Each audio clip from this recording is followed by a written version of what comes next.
కళ్ళు చెట్టు మీద ఉన్న ఒక పండును చూశాయి. మనసులో ఆశ పుట్టింది. కళ్ళు పండుని తినలేవు కదా, అందుకే కాళ్ళు వెళ్ళాయి చెట్టు దగ్గరికి పండును కోయడానికి.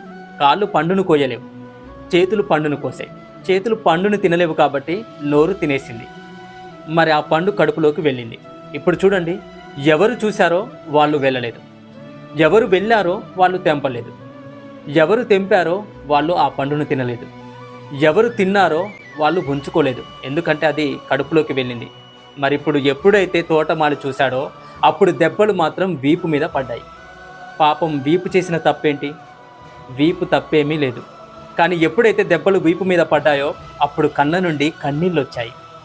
కళ్ళ నుండి ఎందుకంటే అందరికంటే ముందు పండును చూసింది కళ్ళు. కాబట్టి కర్మ సిద్ధాంతం అంటే ఇదే. ఈ వీడియో మీకు ఎలా అనిపించింది? మీ అభిప్రాయాన్ని తప్పకుండా కామెంట్ చేయండి. హరే